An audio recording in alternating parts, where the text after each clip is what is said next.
Bu Tina ini dulu pernah mengalami sebuah gangguan santet ya Om ya? Iya, santet atau teluh ya. Teluh, dan ibaratnya tarafnya sangat parah ya Om ya? Bahkan dengar-dengar internasional bahkan. Iya, taraf internasional. Iya.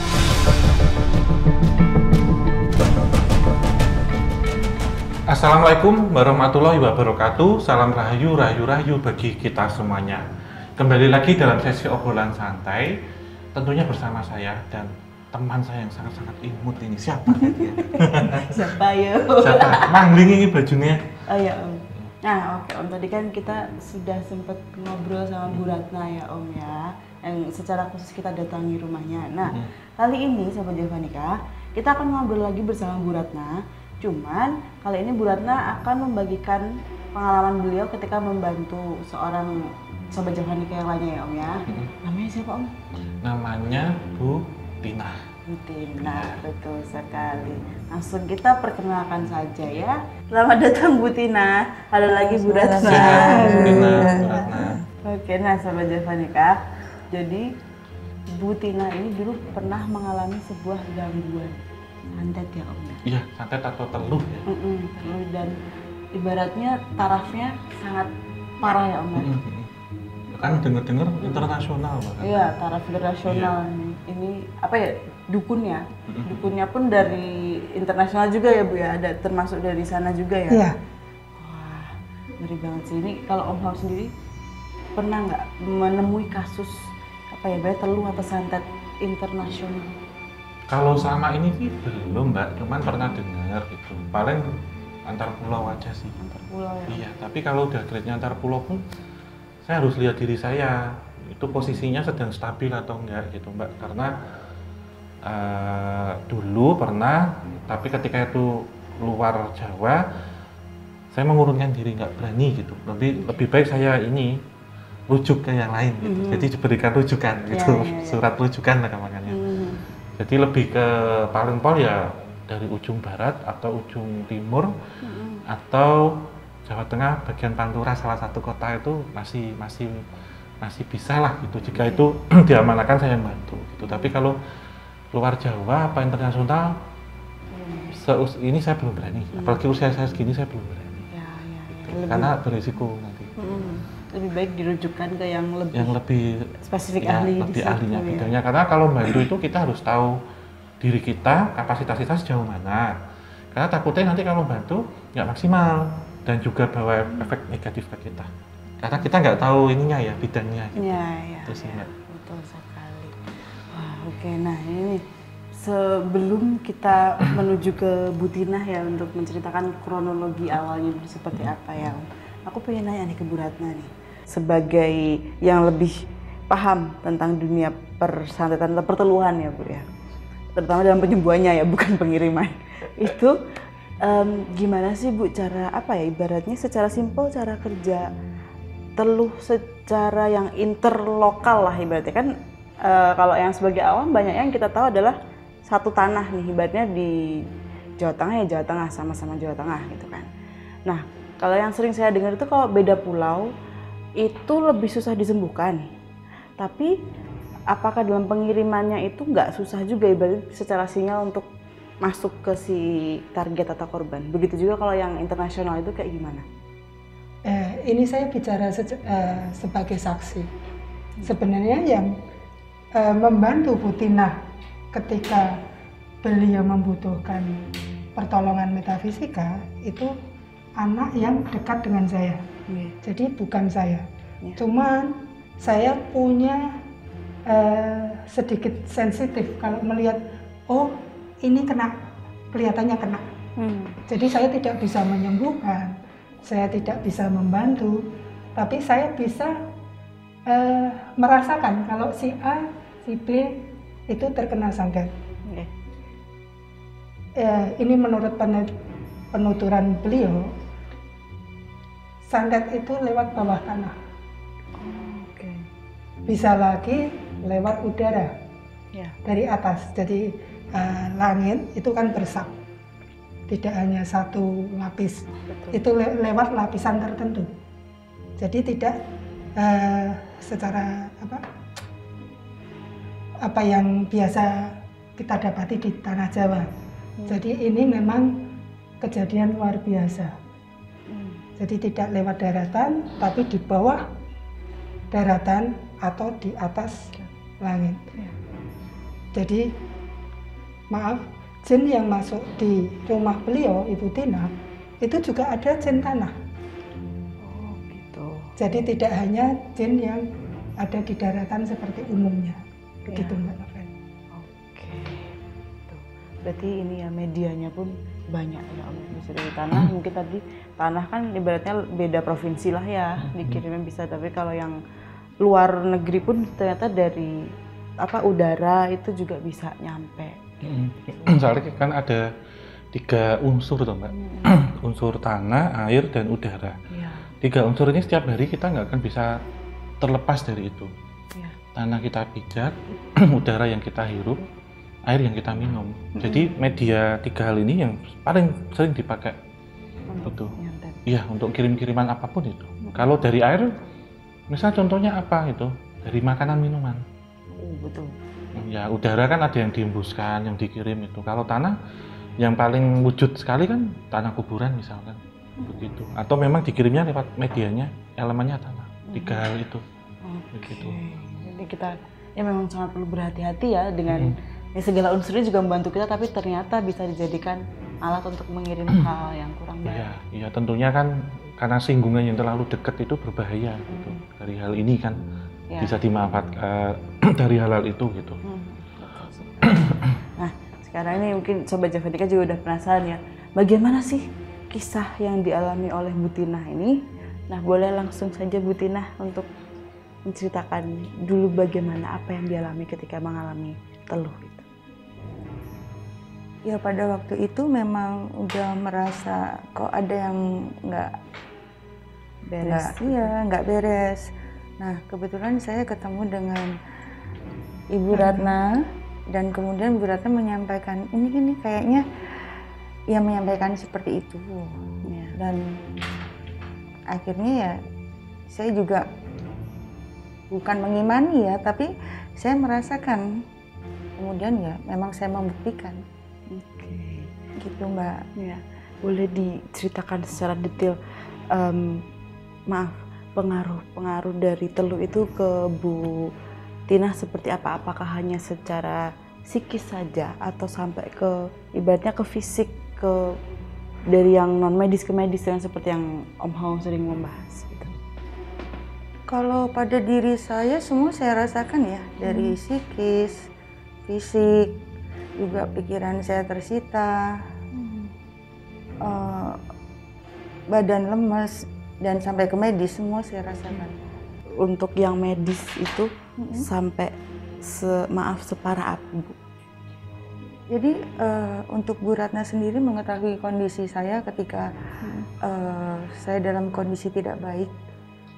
Kemudian saya memeriksakan diri ke dokter di USG untuk rahim saya. Memang ada saya menderita miom dan kista. Dan itu memang saya kan rutin ya Mbak, rutin untuk USG untuk mengetahui seberapa besar dia pertumbuhannya, berapa banyak, dan itu memang cepat sekali. Kemudian dibantu supaya metafisikanya itu tidak berjalan. Tapi kan itu sudah berupa kita lihat berupa miom dan kista. Jadi ya syukur alhamdulillah, semoga ya baik-baik saja sudah. Ini yang tinggal hanya medisnya saja Mbak. Tapi untuk dulu secara waktu USG ya Bu ya, itu kan Ibu mengamati juga perkembangan dari miomnya ini. Itu secara medis untuk perkembangannya itu apakah termasuknya tidak normal? Iya, dia ada pembesaran. Ada pembesaran, kemudian saya kesakitan. Setiap kali apa yang dialami oleh wanita pada umumnya itu datang bulan, maaf. Itu saya sangat kesakitan sekali dan sakitnya luar biasa. Bahkan itu saya nggak bisa jalan. Oh, sampai tidak bisa jalan. Iya. Nah kalau dari Bu Ratna sendiri waktu menghadapi Bu Tinah dalam kondisi saat itu ya, apa yang secara metafisik ya yang Bu Ratna lihat dan saksikan itu seperti apa? Auranya suram sekali. Jadi maaf, kadang itu hampir wajah beliau itu seperti mayat. Satu detik, 2 detik itu seperti mayat. Setelah itu kembali lagi ke normal. Tapi auranya itu sudah kelam, sudah gelap. Sedangkan maaf, beliau sendiri keadaan fisiknya sudah sedemikian lemah. Dulu itu maaf, ketika menstruasi dia berdiri, itu darah mengalir. Seperti pendarahan gitu ya? Ya, seperti air mengalir itu. Terus keadaan fisiknya juga semakin kurus, semakin lemah sekali. Terus benjolan-benjolan di sini disentuh aja sakit. Dan pertumbuhannya tidak sesuai nalar. Karena biasanya kan mengecil dari kecil dulu, membesar pelan-pelan, tidak. Itu langsung cepat sekali pertumbuhan. Baik miom maupun kistanya juga seperti itu. Menurut hasil medis juga pertumbuhannya luar biasa. Jadi seperti itu Mbak. Melihat pertama kali Bu Tinah datang ke sini seperti itu. Terus proses untuk penyembuhannya juga nih Bu Tinah. Ketika sudah bertemu dengan Bu Ratna, terus otomatis kan mulai proses-proses penyembuhan itu ya. Apa yang Bu Tinah rasakan, terutama di badan ya? Berangsur membaik, berangsur membaik juga. Pikiran saya agak tenang, walaupun kadang-kadang selintas masih ada rasa takut ya, jangan-jangan begini. Tapi saya yakin sembuh, semua berjalan dengan baik. Kalau untuk gangguan-gangguannya ada nggak sih Bu? Kayak mungkin dimimpiin apa, didatengin apa seperti itu? Kalau gangguan-gangguan mungkin nggak begitu saya rasakan. Cuma sebenarnya kejadian ini bukan terjadi pada saya, tapi pada keluarga saya juga. Jadi semuanya itu kena. Dan sebetulnya sasaran utamanya itu bukan saya, tapi saya mohon maaf tidak bisa menceritakan secara keseluruhan.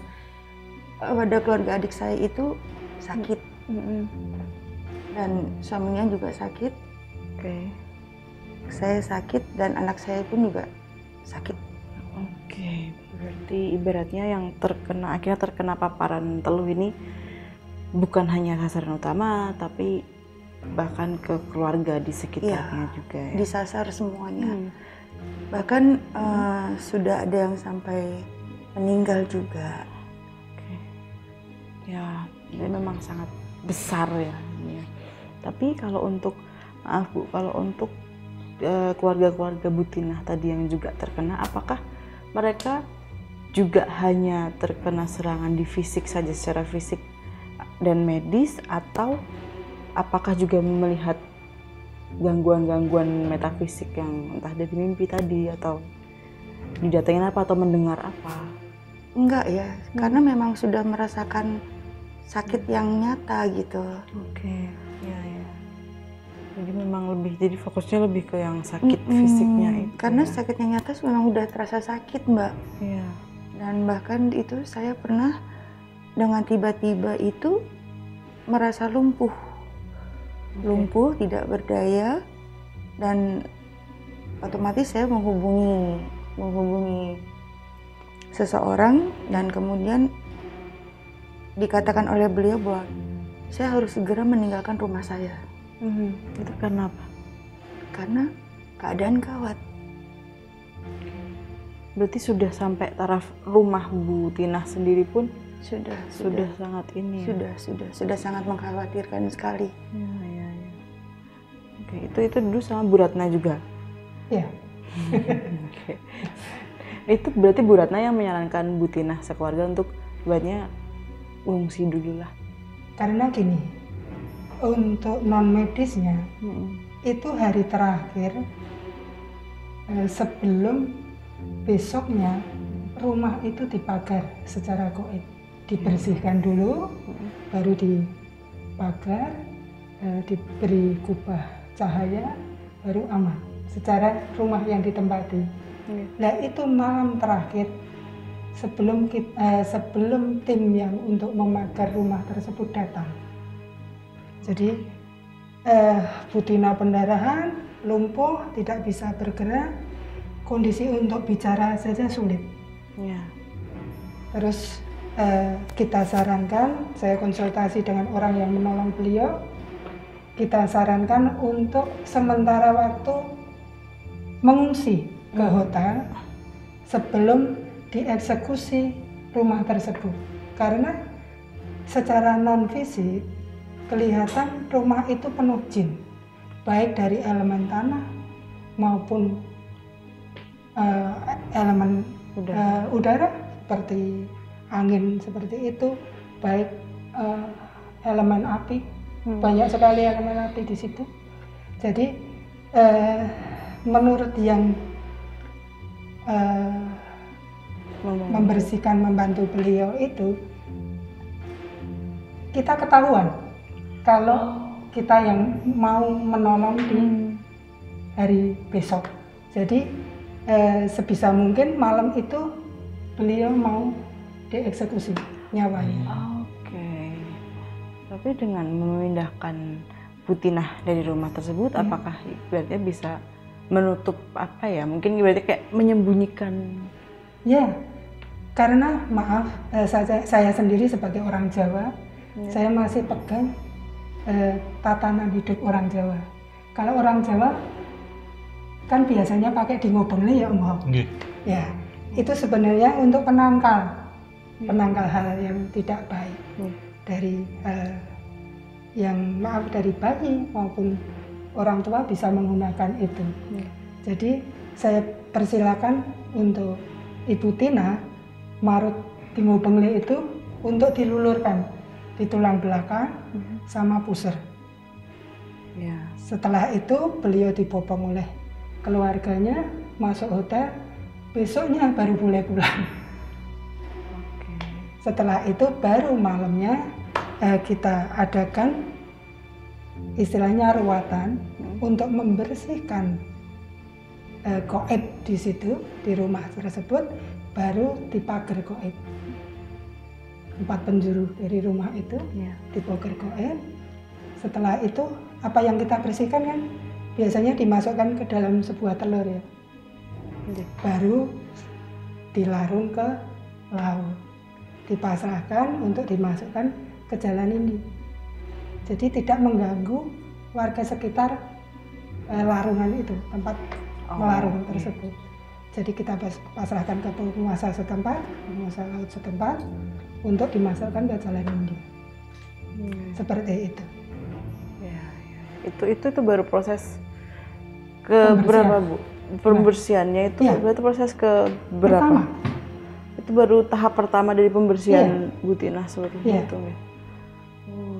Karena maaf, yang paling utama rumah itu bersih dulu untuk didiami. Setelah itu dieksekusi personalnya, orangnya. Padahal beliau tidak hanya sendiri, ada putranya, ada suaminya, ada di tempat lain pun ada adiknya, keluarganya, itu kenal semua. Padahal di tempat lain, karena yang disasar itu kan alamatnya jelas. Berarti alamat itu harus diproteksi dulu. Setelah itu dibersihkan dari yang ringan, keluarganya dulu, baru yang terakhir beliau. Begitu. Tetap ada tahap-tahapannya ya Bu, nggak bisa langsung semua dibersihkan gitu, nggak bisa juga ya. Tidak kuat Mbak.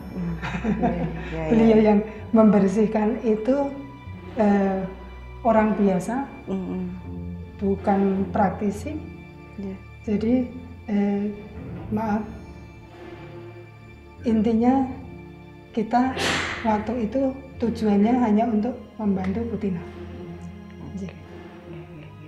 Nah ini aku mau balik ke Om Hao dulu ya. Kan tadi sempat ketika aku menanyakan ke Bu Tina tentang gangguan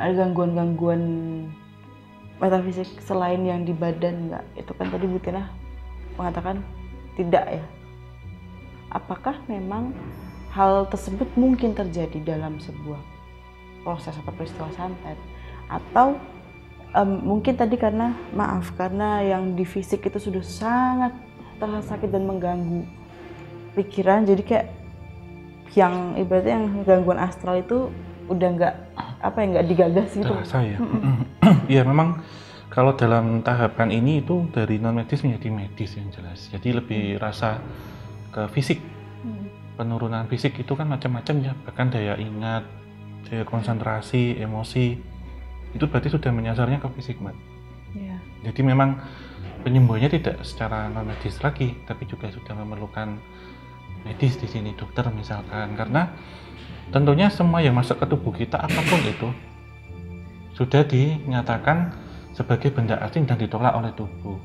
Salah satunya tadi yang disebutkan Bu Ratna kan, Bu Tina mengalami pembengkakan kelenjar getah bening. Yeah. Dan miom kista. Miom, ya, jadi ini sudah mengarah ke satu racun dalam tubuh atau imunitas yang sudah terganggu secara sistem, sehingga tubuh kemudian memproduksi penangkalnya atau imunitas di situ. Seperti halnya getah bening yang membengkak itu berarti bisa dideteksi ada kanker contohnya di situ. Karena sekarang kalau tentang teluh, santet atau guna-guna itu sudah modern, nggak konvensional. Kalau dulu kan kita ketahui ada paku, ada kelabang gitu ya. Nah, sekarang sudah penyakit yang dimasukkan. Bahkan unsur-unsur karsinogenik, pemicu kanker, seperti halnya logam berat. Logam berat ini terkandung di mana? Misalkan ada di oli bekas misalnya. Itu ketika masuk ke dalam tubuh kan ditolak pertama pasti. Jadi ada gejala-gejala pembengkakan kelenjar mesti dalam tubuh itu.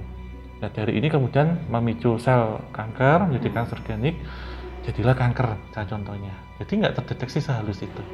Kalau yang membutuhkan satu proses berkepanjangan. Itu menurut saya lebih jahat gitu. Kenapa? Karena terkadang motif orang yang melakukan ini kan maksudnya dalam aktivitas kriminal etnik kalau kayak gini. Itu bisa menyiksa dulu atau menghabiskan uang korban untuk berobat sampai benar-benar habis. Jadi secara psikis yang diserang. Beda lagi kalau tujuannya itu saat-saatnya lah, pengen waktu itu juga kecelakaan paling sering, tabrakin truk misalkan atau kecelakaan di jalan, terjatuh itu, atau paling gampang serangan jantung, heart attack itu paling gampang, jantungnya dari kunci aja. Ada yang kayak gitu juga. Nah sekarang kita balik lagi ke Bu Tina.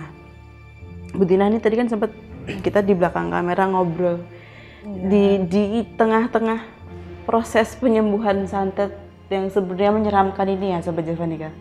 Ternyata ada kisah lucu di situ yang apa ya terjadi karena ketidaksengajaan ya, karena kebiasaannya Bu Tina aja ya. Itu boleh diceritakan Bu seperti apa kronologinya? Iya, waktu itu kan dalam proses untuk penyembuhan. Apa ya dikatakan bukan ritual ya, tapi proses penyembuhan gitu. Nah kita itu secara nggak sadar ini keseluruhan ya Mbak, kan udah kumpul semua nih bersama-sama. Kemudian kita sudah mengadakan pengajian segala macam ya Bu ya. Itu dilakukan sudah sekitar 4 jam. Tapi ternyata kesusahan dan sangat susah sekali. Ini ada apa ya? Saya itu punya kebiasaan Mbak sebelumnya. Kalau bepergian agak jauh kan, ini kan di luar kota ya. Udah umur pula gitu. Jadi saya punya kebiasaan itu. Maaf nih, bukan nggak di endorse juga ya. Salon pas tahu kan Mbak yang putih tuh, yang salon pas hangat. Itu saya taruh di pusar saya. Maksud saya supaya saya jangan masuk angin gitu. Nah ketika proses itu sudah 4 jam itu nggak berhasil. Baru kenapa ya? Nah terus saya nyeletuk, jangan-jangan ini kayak salon pas nih ini. Ternyata benar. Itulah Mbak. Terus itulah yang konyol sih. Terus habis itu setelah ketahuan dilepas. Ya. Akhirnya prosesnya bisa berjalan. Ya tetap berjalan. Bisa lebih berhasil ya, tapi itu Bu Ratna bisa menjelaskan kan kenapa?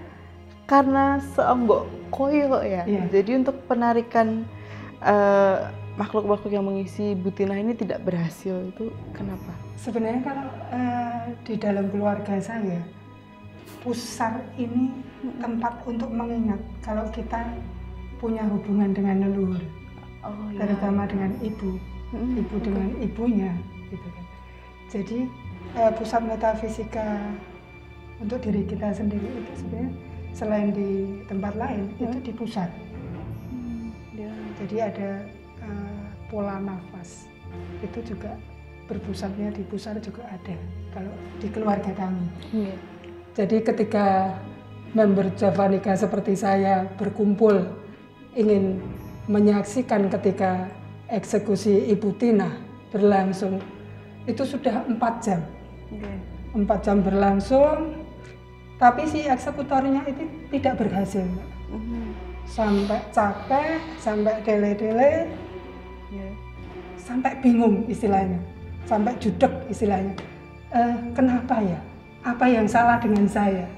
Dia secara pribadi dekat dengan saya, jadi mengeluh, Bu, ini harus bagaimana ya? Terus Ibu Tina sendiri nyelutup, apa gara-gara koyok saya ya?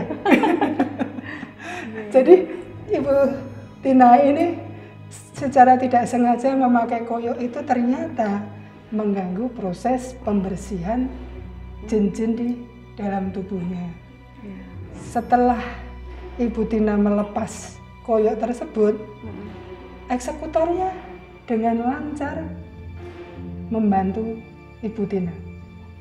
Kalau untuk proses pembersihannya karena sudah dele-dele tersebut, eksekutornya membuka secara gaib. Mata batin Bu Tina, portal-portalnya dibuka semua.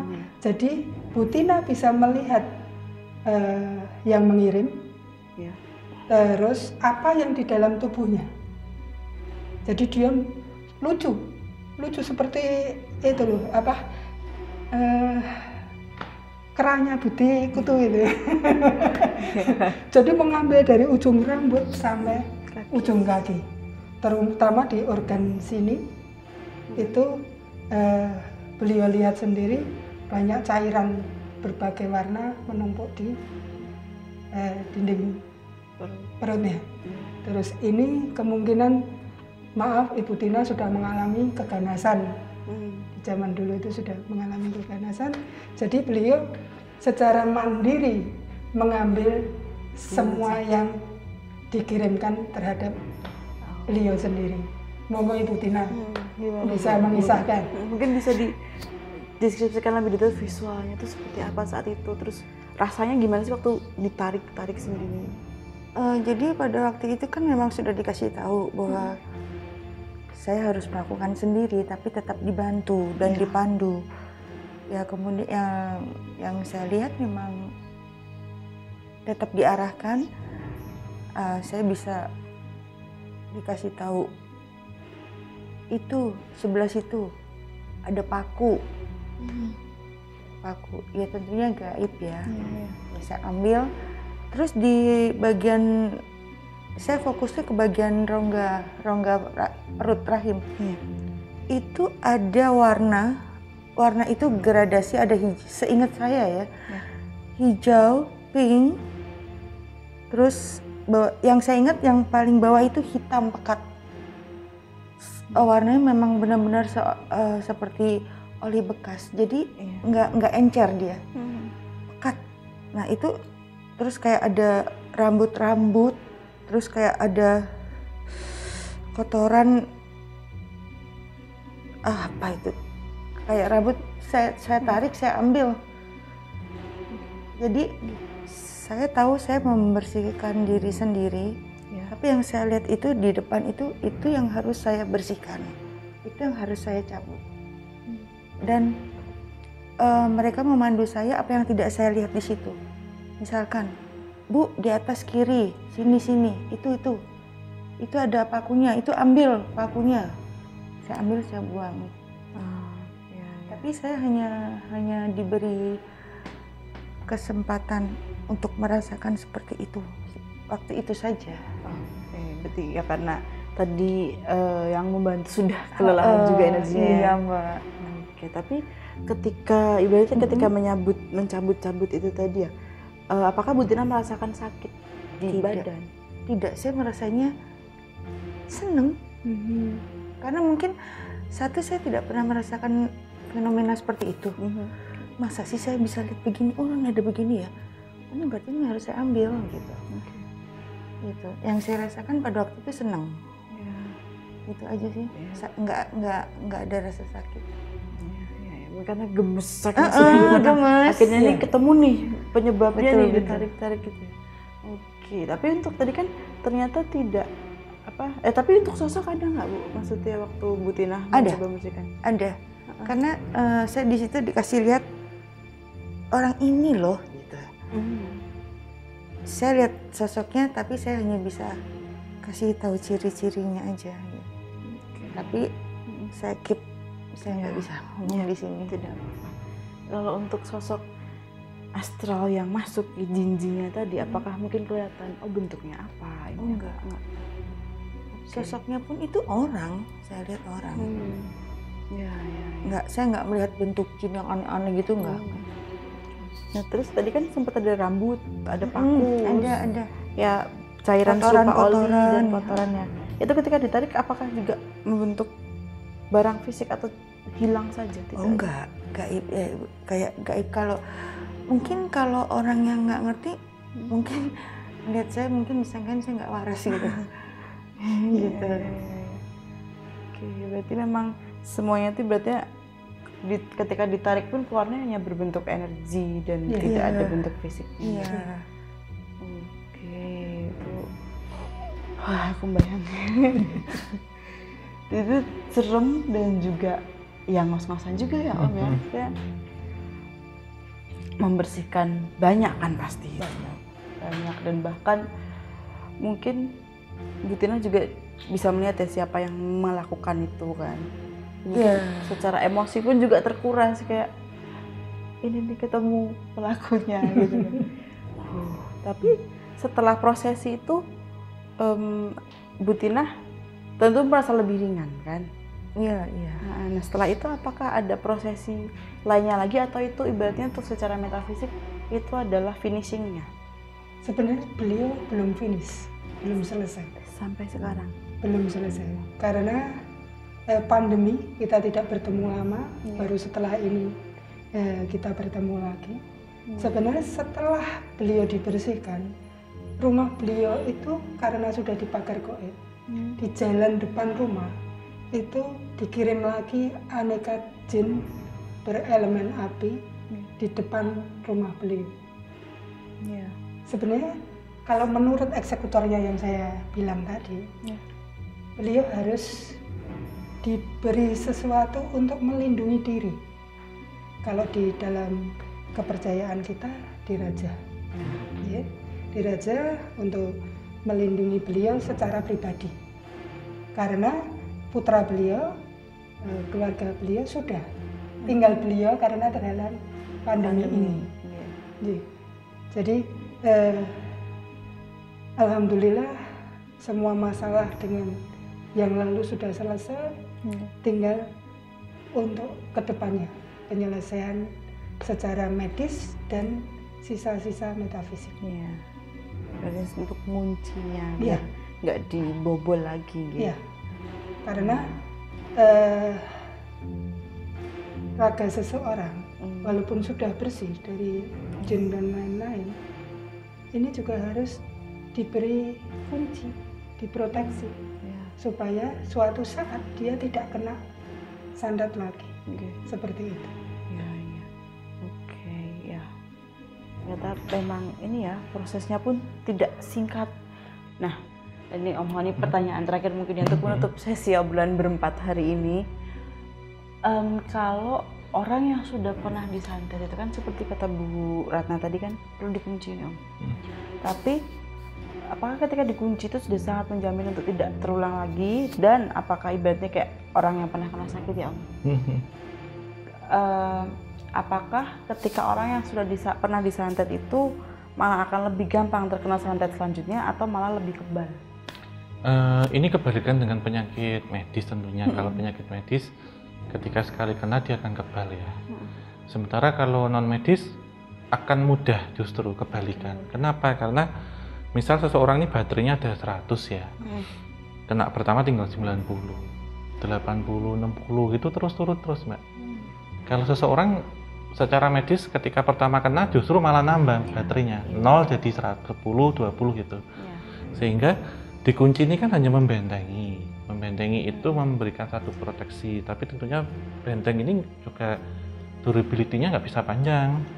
Ada yang 35 hari sekali setiap beton, ada yang 100 hari, ada yang 1000 hari gitu. Jadi ada masa aktifnya. Nah ketika ini lepas, gampang itu nanti masuk. Apalagi kan namanya orang kalau udah nggak suka, tetap akan nyerang terus Mbak. Mungkin hubungan paranormal ini gagal, akan nyari lagi, dan seterusnya kayak gitu. Dibombardir ya, sampai benar-benar kena. Dan terkadang juga entitas yang sudah terlanjur ditanam itu dia nyaman, jadi sayang di dalam tubuhnya. Malah melindungi tapi Om? Enggak, sayangnya di sini saya nggak mau pergi, nyaman karena sudah terlalu nyaman jadinya sayang kan. Enggak beneran gitu.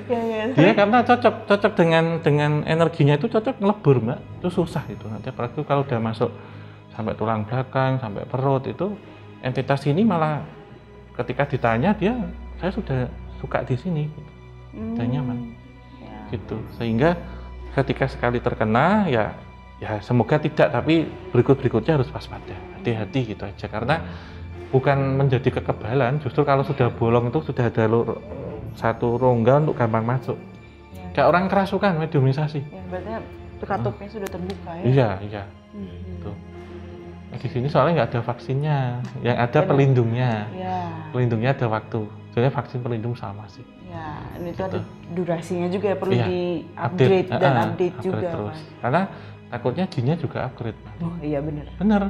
Nanti kan misal kena paranormal A, bisa disembuhkan paranormal B, seterusnya C, itu ada varian-varian terus.